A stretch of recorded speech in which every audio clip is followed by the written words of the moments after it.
Morning, everybody. Welcome to the Resplendent session. Now, actually, I left out the noun in that, didn't I? The Resplendent tea session. So, Resplendent is a white tea, and it comes from Fujian. So, by the end of this session, you're going to know a lot more about this particular white tea. You're going to know a comparison between Fujian and Zhenghe, and then we're going to introduce some more terms. So, you notice, for those of you who got up early and checked your email, you notice I sent you two maps because, again, as the understudy, I didn't have it together to package it all together in one email. So you got two emails from me. And so the first email shows you a map of Fujian province. We'll come back to that in a minute. The second email has two maps. One is a map of all the provinces. So you can look on that map. Where's Fujian in relationship to Yunnan? Where is it in relationship to Hunan? Where is it in relationship to Henan? Henan. And I put that in there because then, aside from the individual province maps, I gave you a very specific map of Henan. Henan is north of Hubei province, Henan. And we're going to talk about that today because Henan also produces white tea. It's nowhere near as famous as Fujian.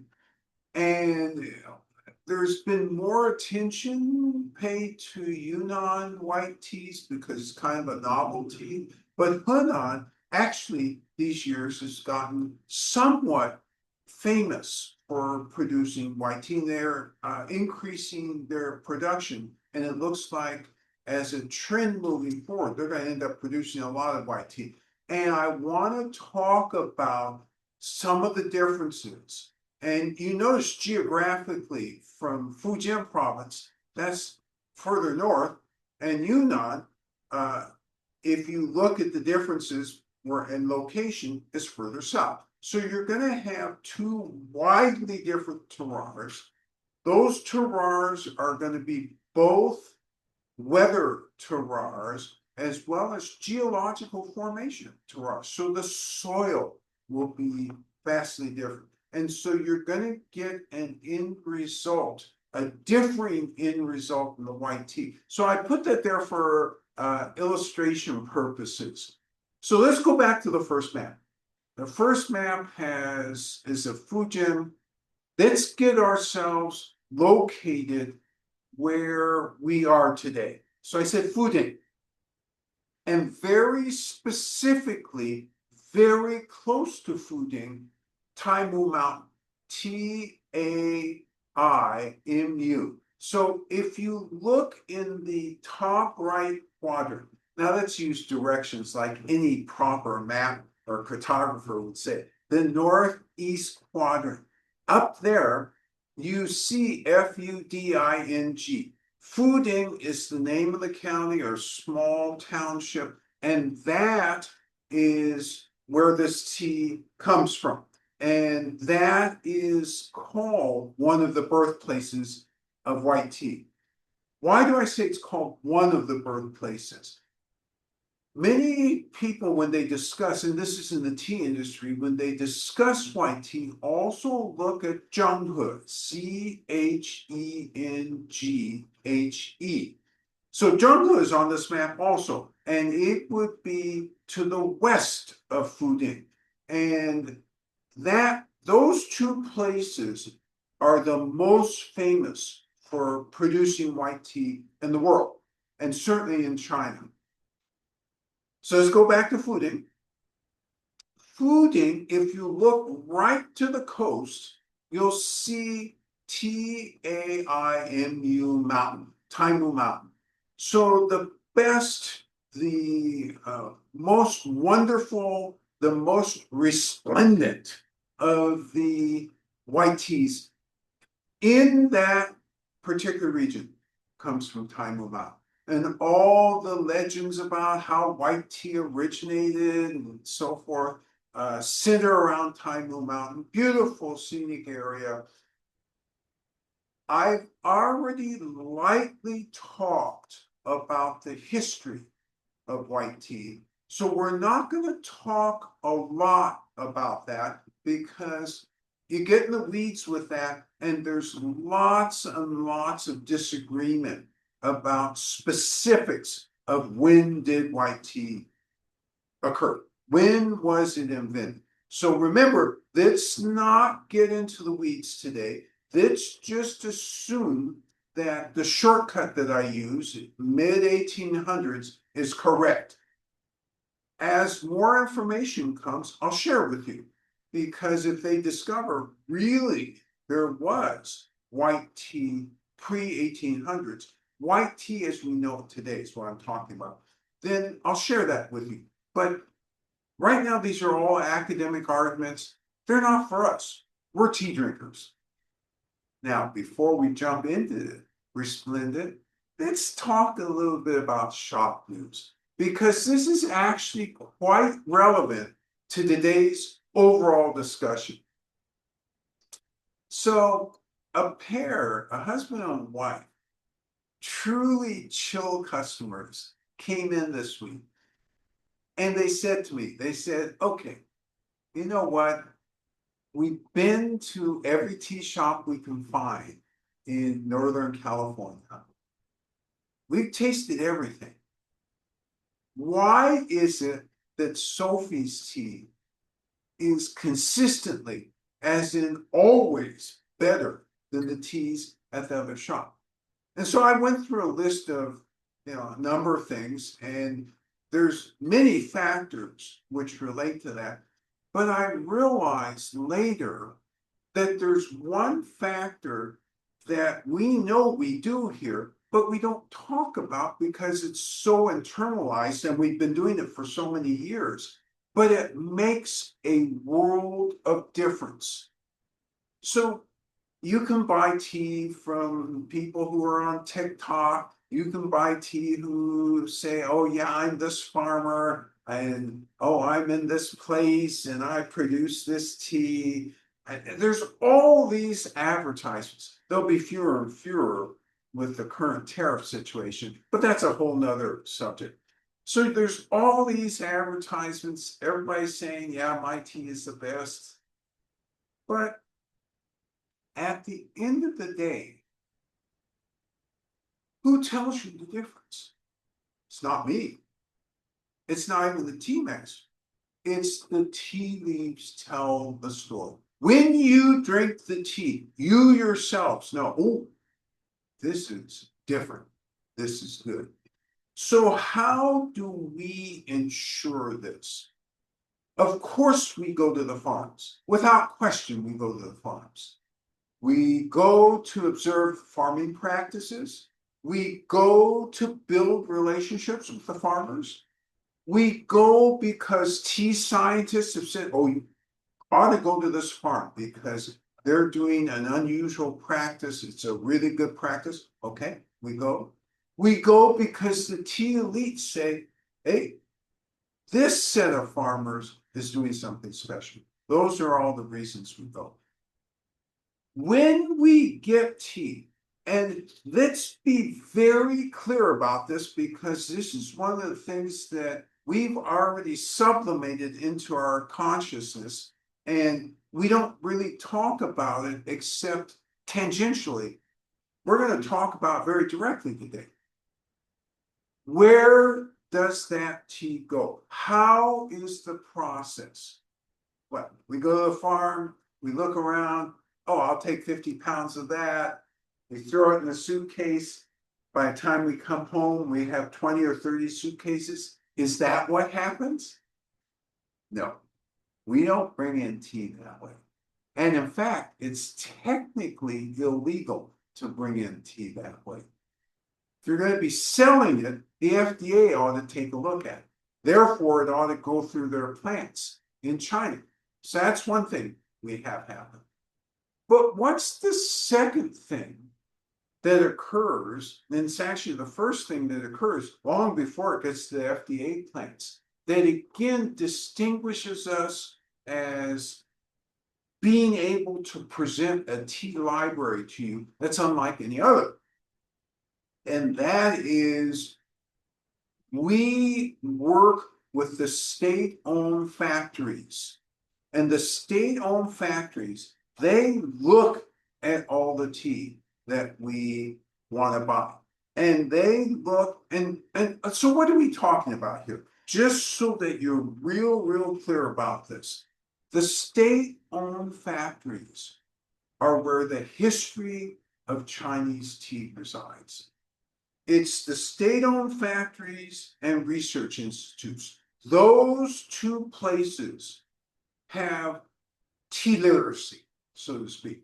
They have people who've been working with tea for 20, 30, 40, 50 years. They look at tea, they kind of sniff, oh yeah, I know which farm that's from.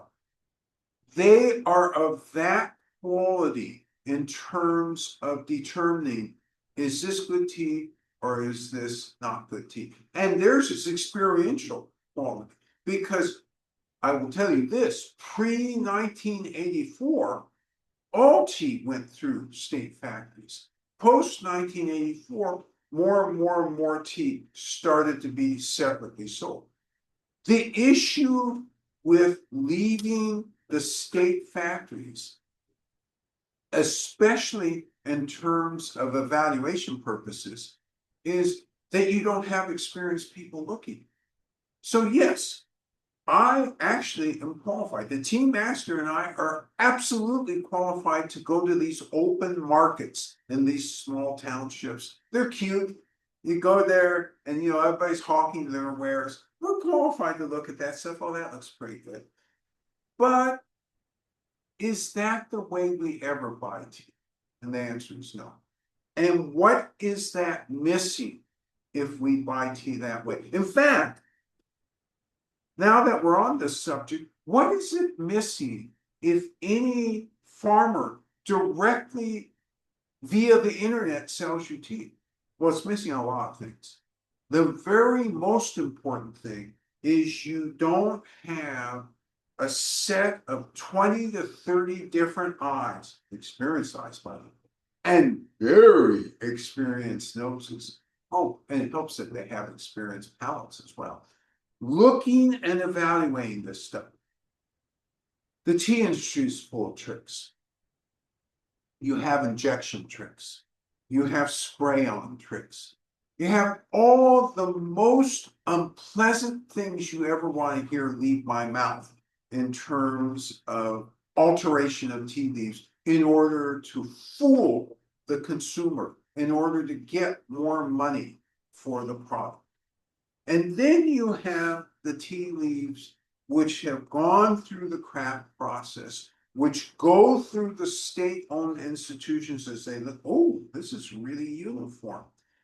When the Chinese government wants to buy from famous farmers, do they just say, does the official just get in his car or her car and drive down the farm, give me those bushes there, give me those bushes there, and then take them back? The answer is no. They know that the tea experts, the tea scientists need to look at that. They need to look at process, and they need to look at outcome. When you see great uniformity, this is because things have passed through 2 or 3 sets of eyes. Yeah, we can confirm they hand roll all of these things one by one. And actually, that's one of the things we also look at. 2, in the processing, we have this clean process. And the people in the state-run organization, yes, it's a very clean process. There's nothing to introduce. There's no tricks to this. You should see when you go to one of these state-run organizations. You walk in, and if you get to walk in the secret R&D room, you see all these cans and jars of tea being sold, and they pointed out, oh, this one's added dyes, this one is added something up, and you can tell because they're doing all this experimentation. This is why we never buy off the internet. Buying off the internet is a fail. It's almost a guaranteed fail. Why are these people selling direct? They're selling direct usually because there's something that's not going to pass state standards. Not going to pass state standards. Is this what you want to be drinking? Just because you can't see something is dyed on or sprayed on doesn't mean it's not there. And so this, and particularly in this environment, or the environment that China has existed in over the last 20 years, this stuff ends up being important. This is one of the key elements of what the Tea Master and I do, which is so different from most other tea purveyors. Most other tea purveyors really don't have a clue. They really don't know that there is a formalized process you can get into if you can penetrate the state organizations. By penetrate, I mean build up the relationships with the state organizations. This is, and the tea elite. Both the tea elite and the state organizations are absolutely key in getting the most or the best tea. If you want to get chance tea, you buy direct over the internet. If you want to get guaranteed tea, you buy through a process which goes through everything, including the FDA inspections. All of these elements are very important, and we haven't skipped any of the steps. We pay the money at each stop in order to get stuff checked, in order to get stuff evaluated. It's very important for you because when we have the tea here, it better be it. I tell people, and I think for first timers, it's a little weird to hear that you have to earn your way onto the board. I'm not talking about the first timers, I'm talking about the tea leaves. You have to earn your way on the board. You can't internet your way on the board. You cannot TikTok your way on the board. You have to go through all these other steps and then evaluations by people in the industry who know what's good and who know what is not good. So again, why is this important for teas like Resplendent? Resplendent from near the Taimu Mountains, actually in the Taimu Mountains. We've been there, that's one. B, the tea factories or the state organizations that we run this through, they've been there. They know what it should taste like. They know what it should look like. Yeah, this is the real thing.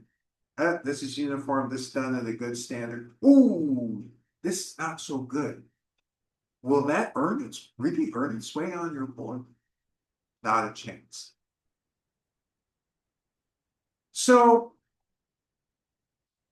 let's dig down into white tea for a minute, because I said I was going to, and I'm still within time area here.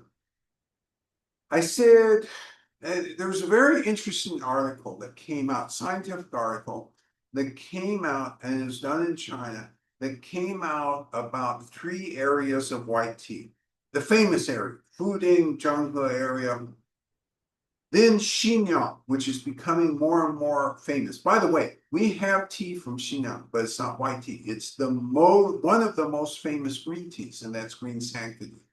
And then it also looked at white tea that's produced in Yunnan, particularly around the Linsong area. And so they lined these things up side by side. They used, in quotes, electronic tongues. What does that really mean? That means machines that can determine differences in the teas, and they're looking at the volatile compounds they're looking at aromatic compounds, they're looking at all of these, and they're making judgments side by side. And here's the conclusion. I'm going to shortcut this. Here's the conclusion. Fuding tea, very traditional, has good amount of polyphenols, phenolic activity. The Linsang stuff has more amino acids. Let me think about that. More amino acids. From your perspective, what should that mean? Oh, maybe the Yunnan white tea is a little sweeter. And it is. So that all maps out. And then the stuff from Xinjiang. It was shocking to me as I was reading the statistics, but it's phenolic activity. And remember, I love using those large words, but I got to define this now. So I have to use other large words. The polyphenol activity of the catechins, for some reason, is demonstrably higher in test tubes. They don't know why. Do I know why? It would be a bold statement to say I did. Here's my guess, though. My guess is because the soil composition is different. So let's talk about the soil composition for where Resplendent comes from. It actually has a wide range of soils. The majority, but not the overwhelming majority, but the majority is reddish soil. You've got brownish soil, you've got purplish soil, that's a very small amount. You've got yellow soil. So you have different soils in the same relative area. So that's really interesting. Because in Yunnan, you tend not to have such a wide variety of soils. And in fact, in some places, it's strictly red. In others, it's got the black, brown. So you have some variety. So that's one thing that was striking. The other thing is when you think about the weather terroir in Fuding versus Linsang, a surprising element steps forward. Fuding, and it will be quite different than Xinjiang. Fuding, and I don't think I defined that for you, did I? Xinyang. I'm sorry about that. I sent you the map of Hunan. So if you look at that map and you go to, straight down the center and slightly to the left. And I should use real terms. If you go to the southwest, you'll see an Xinyang. And that's where the Xinjiang tea comes from, white tea comes from. All right. So what are the characteristics in Fuding that make it the tea that it is? Weather characteristics. It is very humid. It's next to the ocean, so it gets some of that onshore blow. And there is greater rain there, precipitation, than either of the other two places. Linsang, higher elevation. At Linsang, you're 6, 7, almost 8,000 feet above sea level. So you're at a different starting place in terms of elevation. In the Taimo Mountains, where Resplendent comes from, that's probably about, 13, 14, 1,500 feet above sea level. In Xinjiang, that is about 3,000 feet above sea level. So each of these places has different starting points in terms of what it looks like, what the soil is like. So obviously, you would expect different points or different flavor profiles in the end result, and that's what you get. Fuding is the most famous because that's where it started. Linsang, and by the way, for the spelling of Linsang, Lincang. Linsang and Xinjiang aren't as humid, aren't as prolific in terms of the water resources, but they still do produce really interesting and good white teas. So this was really interesting as they did this study because they found that there were some other differences. So caffeine difference was somewhat different. And we're talking, what are we talking here? We're talking about a 15% difference between the lowest and highest. And again, these weren't using humans to make these judgments. These were using, in quotes, the electric tongues. So they were using machines to parse out the components of the teas. So let's go to Resplendent, because one of the other things you're going to ask me here is, well, I heard what you said about terroirs, and you're going to, because you're the 1%ers, you're going to say, but I'm betting that the cultural terroir might be different. And it is. So there's a belief difference. Let's think about Xinjiang for a minute, not Xinjiang. Let's think about Fujian for a minute. The belief difference through the ages is that the leaves themselves can cure all sorts of skin ailments. In fact, the tea there and the legends there were so famous about, oh, this woman discovered this tree, she took the leaves, she took the buds, and it relieved the symptoms and aches and misery of measles. So you have this through history.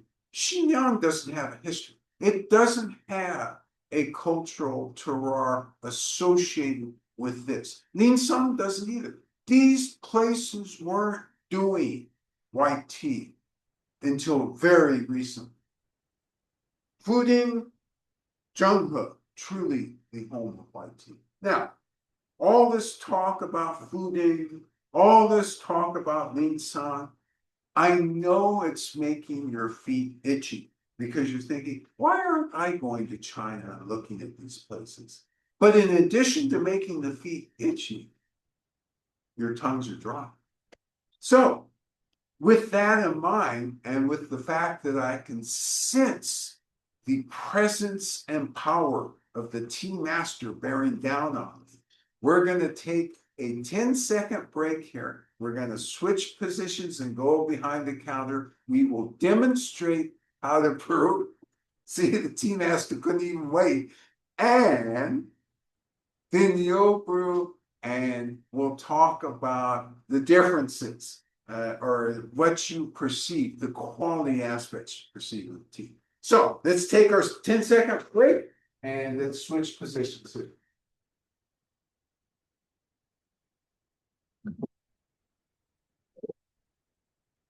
You take a turn.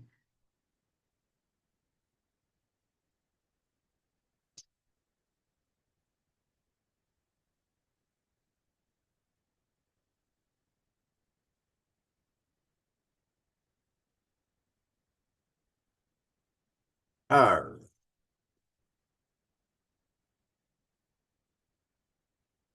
Terrific. Now, it gives me great pleasure to bring forth the beautifully ecologically green numinous tea master. Me too. Thank you. Yeah, we color same. How'd that happen? Sorry. Yeah, it's also, yeah. So today I work traditional, look at my hair. So this is I'm working in the Fujian factory in Fujian province. This tea so familiar to us. So yeah, this is called Bai Dan. Yeah, so this is highest quality. So we do this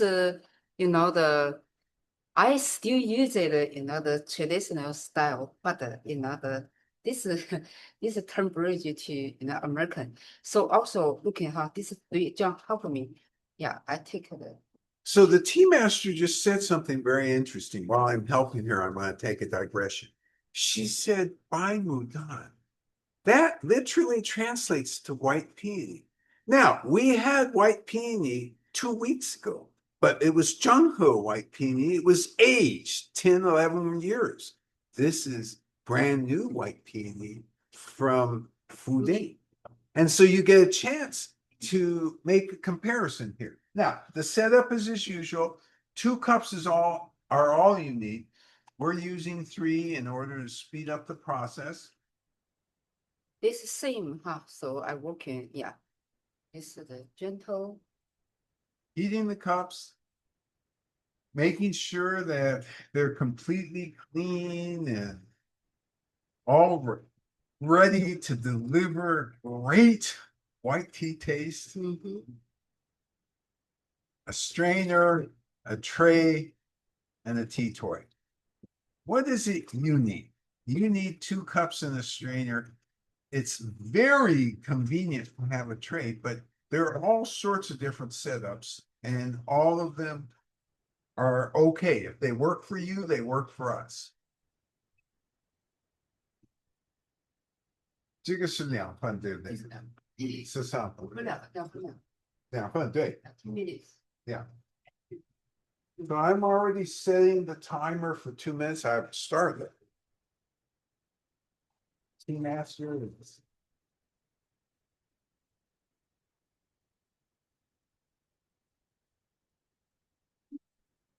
Dissipating the steam. Aerating the water. In rhythm. God, the tea master was really beautiful when she's in rhythm. Today. Tea tastes especially good when she's in rhythm. That's why it's good when you come visit us. Make sure that you don't disturb that rhythm.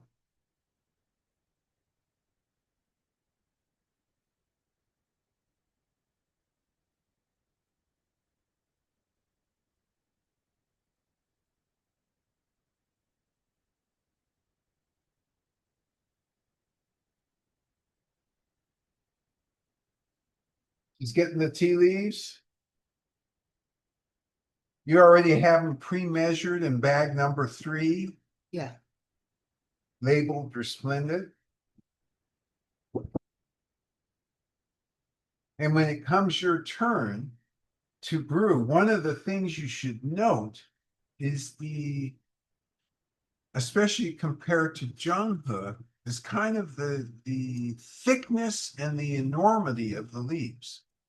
So there are 2 varietals in Fuding. One is called Fuding Dabai, the other is Fuding Dahao, but they're both big leaved. Are these varietals related to the Zhenghe? Yes, they are, but they're not the same. Leaves go in the heated glass. Heated glass gets shaken and smelt.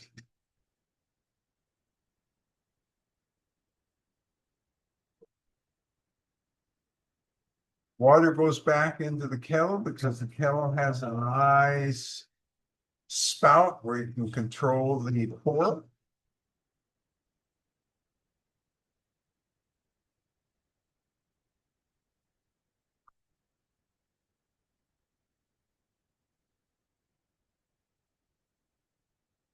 Terrific. Timer is set. I hit it. 2 minutes. So remember to get out your notes from 2 or 3 weeks ago when we did the white peony, the Zhenghe white peony. It's very important because you're going to taste the difference between the 2. And by looking at your notes, that'll help you remind you what the flavor was or how you detected it 2 weeks ago, what this is. So I ask you this question rhetorically. Is the process for doing white peony or resplendent different in Zhenghe? Or let me restate that. is the process in Fuding and Zhonghe different, or are they the same? What's the deal? And the deal is this, they're essentially the same. These are both sun-dried, they're different farmers. Timing is different. Why would the timing be different? Because size of the leaves is different. How about the perceptions of the farmer? The cultural terroir. There you go. There's a difference there as well. So there's going to be slight differences based on that. There would be larger, much larger differences between how they did it in Xinjiang and how they did it in Fuding, or how they did it in Linsang and how they did it in Fuding. The principles are the same. You still got to pick, you got to sun dry, and then you got to wither. Separate into grades, pack, and you're done. God, that sounds easy. That sounds so easy.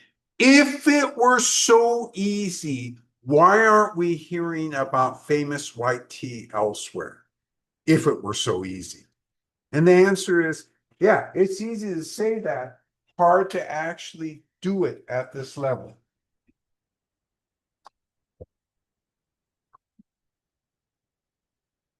Timer's gone off.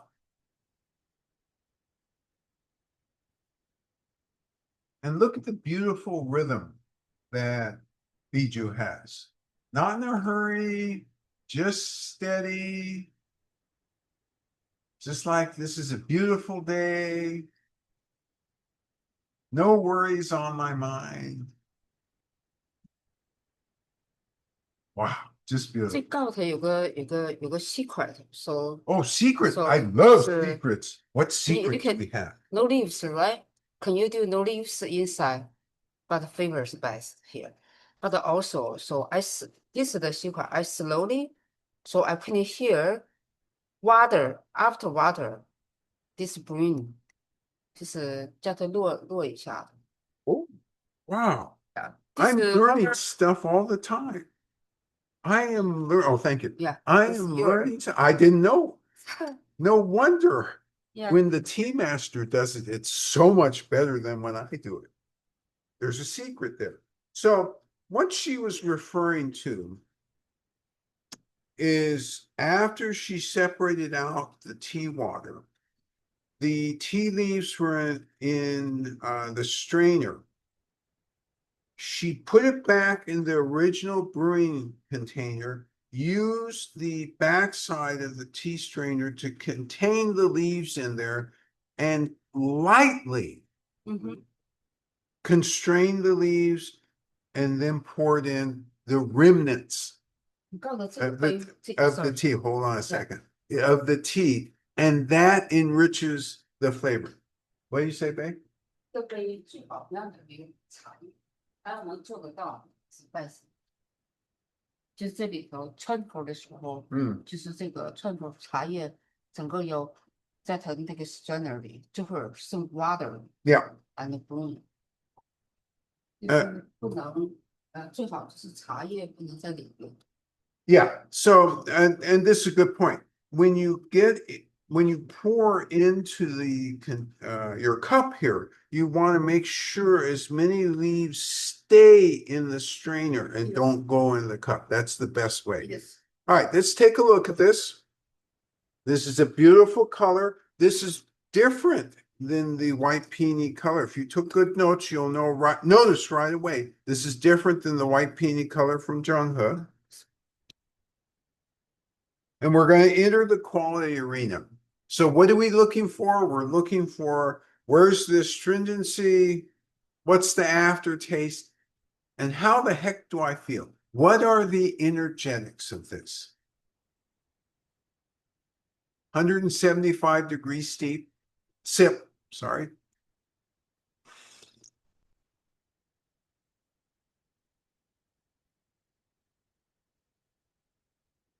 So as you evaluate that first one, you take notes on where the astringency is in your mouth.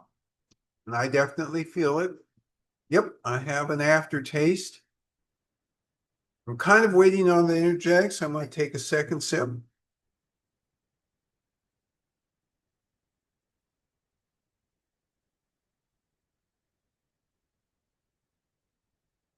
I'm getting more of a feel for energetics. And during that second sip, I was also looking at aroma and taste, and there is something very different about Resplendent than the white peony. So it's your turn to brew, and let's get to that difference and see what we detect. So yours is in package number 3, Resplendent. Your timer is set for 2 minutes.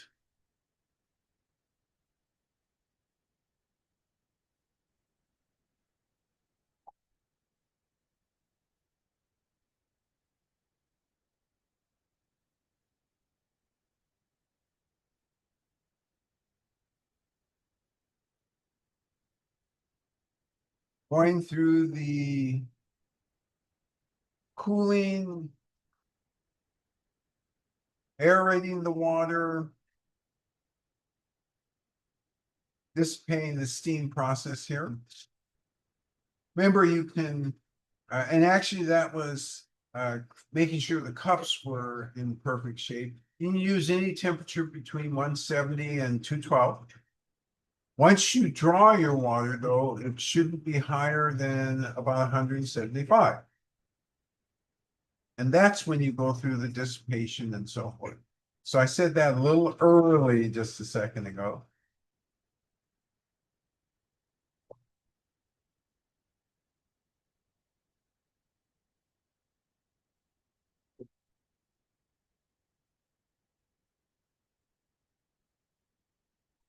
Where's where there's the dissipation of steam, aeration of water?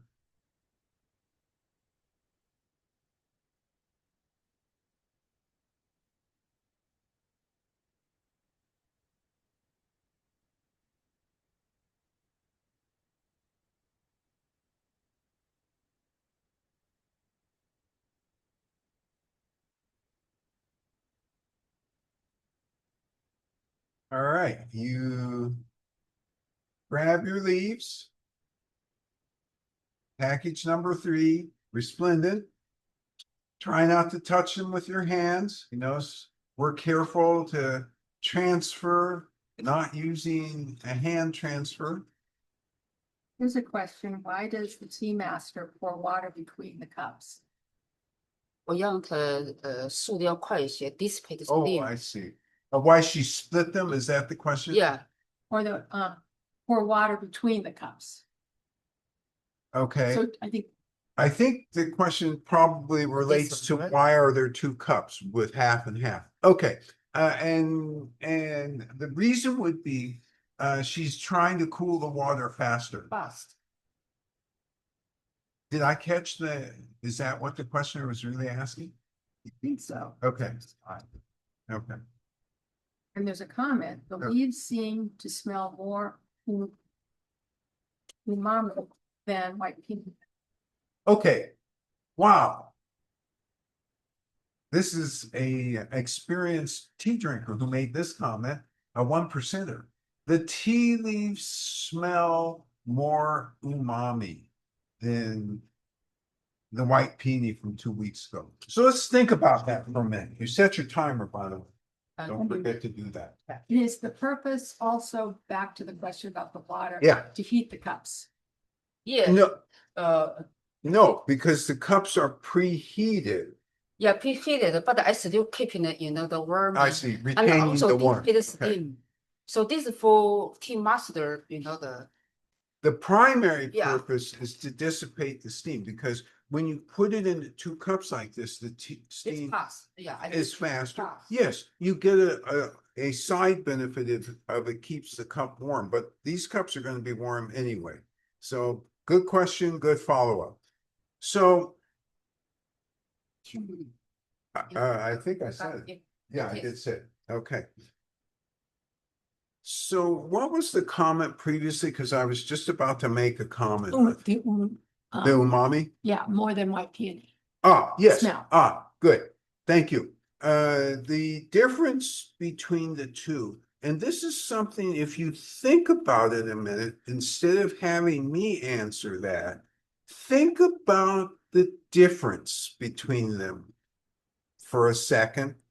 And one of you is going to say, well, one is 500 miles away from the other. And that would be true, but that's not the chief difference because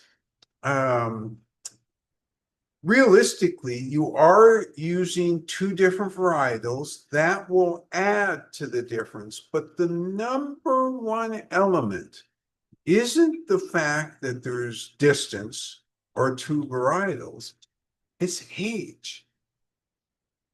The white peony is 14, 13, 12 years old.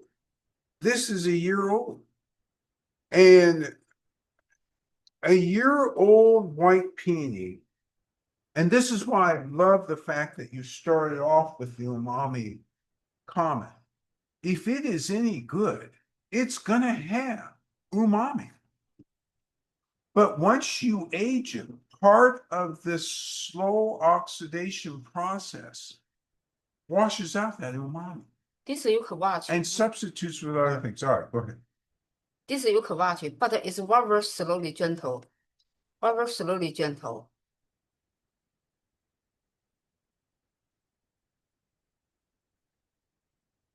See, she's pressing on the Tucking it, leaves a little tucking bit. it, yeah. Yep. And that's particularly true. Well, all the teas can benefit from that. But these in particular, because they're more delicate, tend to benefit more from doing that. And so what's the benefit? You're getting a deeper flavor. So you're getting a deeper accent.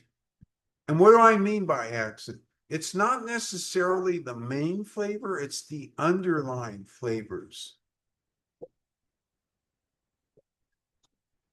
And one other question going back to the dissipating steam was my teapot has a specific temperature setting.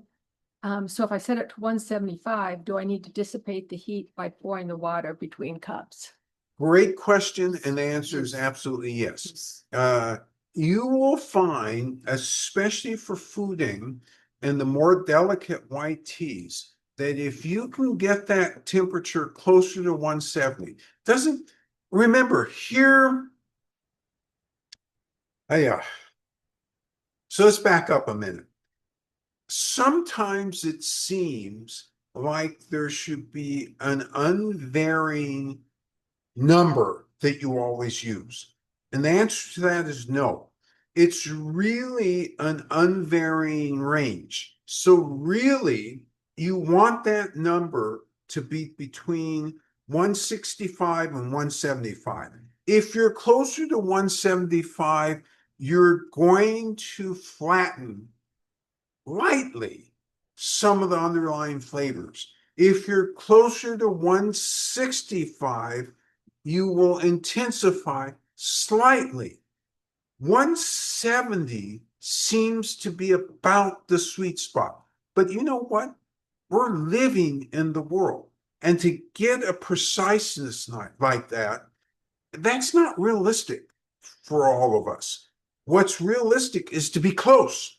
And if we're close, recognizing what we're really trying to do. We're not trying to get a number. We're trying to get a flavor. And if we get that flavor by, experimenting and we say, oh yeah, here it is. I got it. I got the smell.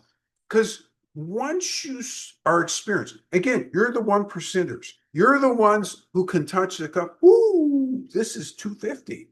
That's too hot. Or touch the cup. Wow. This feels like about 170 or so. And oh, I'm getting that aroma. And that's when you pour, and that's when you enjoy. We have a couple of different comments about the aroma. First one from Harry is, the smell of the tea is floral and honey. The taste is a bit tart, but very pleasant. It has a cooling feel to it. It's energetic. Yes. Wow, Harry nailed it right out of the batter's box. Sorry about mixing the metaphors here. Got it right away is what I should have said. Floral, slightly, and sweet. Yeah. Without question, there is some of that. But what I really loved was the next comment. A slightly tart. This is an underlying flavor that most people don't immediately detect. Great catch on that. And let's see, Rob says there's a hint of fresh corn in the smell of the tea water. And he finds the astringency is there at the same time that tea coats my tongue as it's not sharp. So it's not sharp. Not sharp. Astringency coats the tongue and a slight what?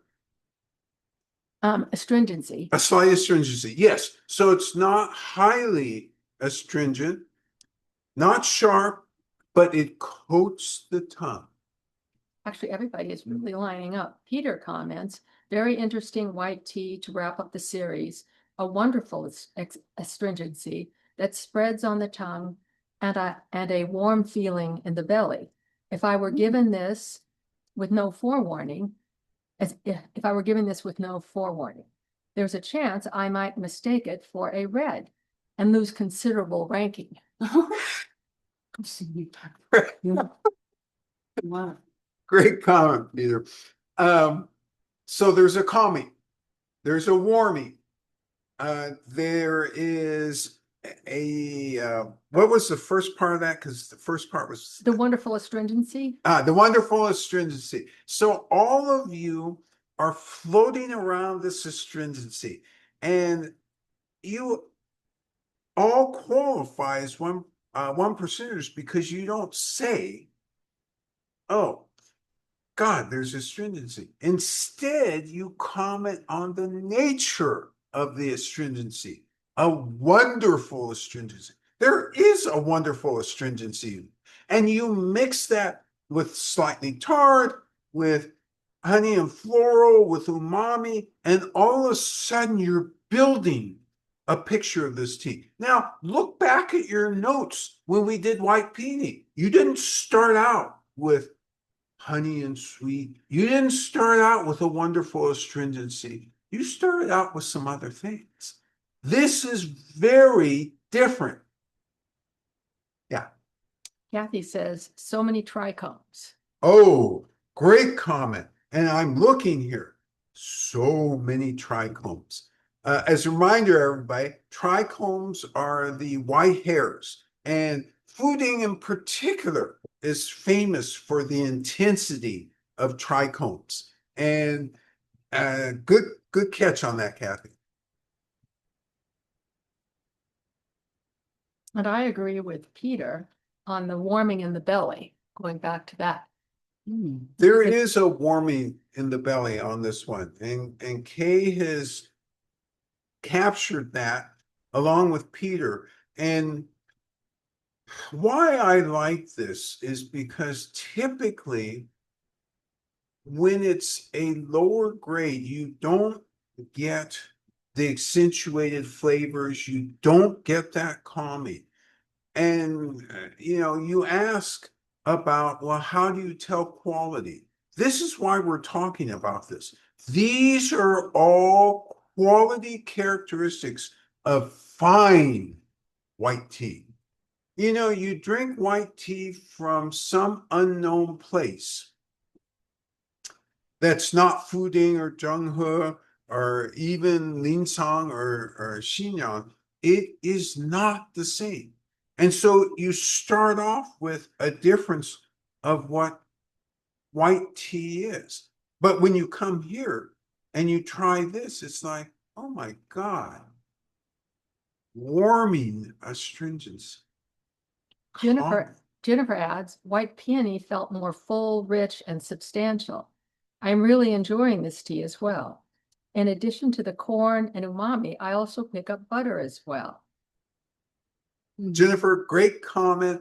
And let's pull your comment apart because you did what I was exactly looking for. You went back and you looked at your white peony notes because this is lighter. It is lighter. The aged tea, and this goes back to the question at the beginning, the aged tea has a heavier flavor, and it has almost a date-like flavor. It's more fruity. It doesn't have that same landing that this does in your system. Love the fact that you captured, I think, Peter, you captured the warming landing in the system. Great comment, and really a distinction between the two teas. The umami is good, so I think, so I work in what the famous food is seafood. Oh, So it's That's it's great. a near ocean. It's our body. So I don't know umami, but my working in the fooding, but I take the fish and a little bit bamboo. So it's bamboo first, and also it's a land, the really grounded. You're right, it's a warming too. love the Tea Masters commentary right now because she's worked in fooding before, and she talked about the fact that normally when she was working there, she didn't use the term umami, but she Mhm. said a sense of sea, Uh, and which is exactly what umami is. And she further strengthened that there's an underlying, for her, hint of bamboo in this tea. yeah. So you got particularly a good connection to that umami. Ah, that's right. And clean and fresh. Right. The so many times in the West, not you, because all of you are the 1%ers, so you never have this thing. But people who aren't used to this tea, they don't know how to express clean and fresh. And yet all of you automatically feel, yeah, clean and fresh, pure in delivery. I'm surprised when we put together clean, fresh, light, and then warming, that I wouldn't automatically assume or expect warming. Um, Let me make sure I understand. So clean, fresh, and warming? Yeah, with the lighter overall Ah, compared to white peony. And then warming, those don't seem to flow for me. I mean, it's true. I'm not questioning that it's true. Right. Is that unexpected? Great question. Now I Mhm. catch the full drift of it. Is it unexpected, as Kay said, to mix the fact that it's clean and fresh and lighter with warming? And all the teas have their own characteristics, and that's the characteristic of this. And in fact, in some ways, one could say unexpected, because if you had a same age Zhenghe side by side, you would tend to say that the Fuding was more warming and that the Zhenghe was less warming. Great question. And that makes it playful. That's how I would. It is playful. Mm. It is playful. And again, you see what Kay just used? She used the term playful. I love this because only 1%ers know to do this. Everybody else, well, tea is tea. Like, you don't get it. Playful does describe this. Great catch. I really excited, so I work in there, but so more feel, this consumer is really good, encouraging me. I learned a lot, the description, for the tea, the flavor profile, the playful and also umami. This is really a nice year I come back. I need the tea, talk to them, what the flavor profile. That's well said. Yeah. Because in China, they wouldn't necessarily use what I think is actually a perfect description, playful. They wouldn't use that. So actually what you're doing is enriching our vocabulary to go back and talk to the Chinese. They would understand umami. but they wouldn't have said it because the Chinese language, it's beautiful how it's put together. But the Chinese language would talk about the seafoodiness of it, but that is actually this technical term, umami.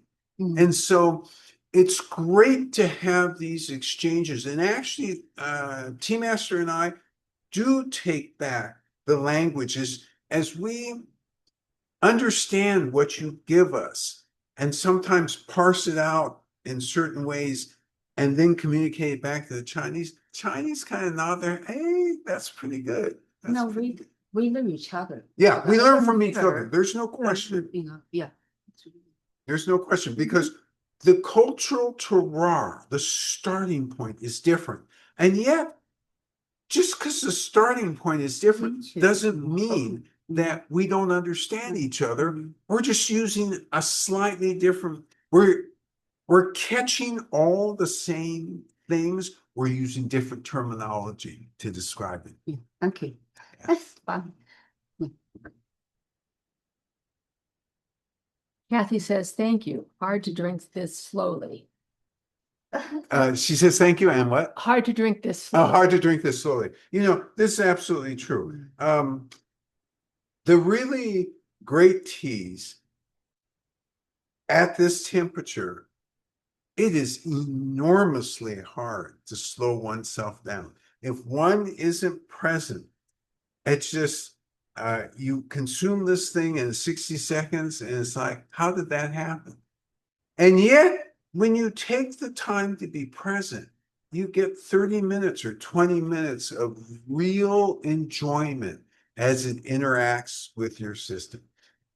Rob, Go ahead. Rob says, it feels like it becomes rounder and thicker as it cools. I like that.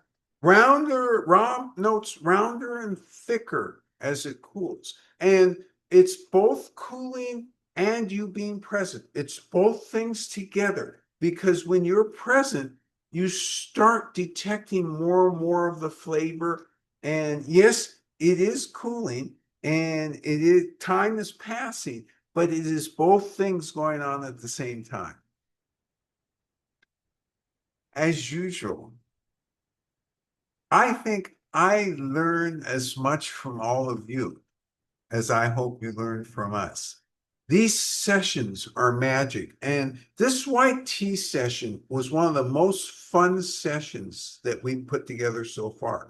We knew by bookending it by white peony, A from Zhenghe, aged, B from Fuding, resplendent, that there was going to have this opportunity to have some growth and understanding of white tea.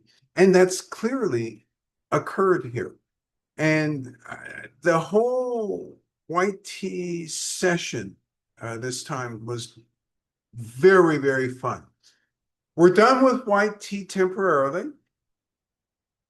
Next week, what am I in the mood for next week? Well, from white, let's go to yellow. And maybe we should do veil next week. And let me think about what follows veil. Maybe standalone would follow veil. And we would wrap it up with golden disc. We're about to enter the yellow territory. It's a fun territory. It's a territory that isn't much produced in China, but that doesn't mean it's not good. It's real good.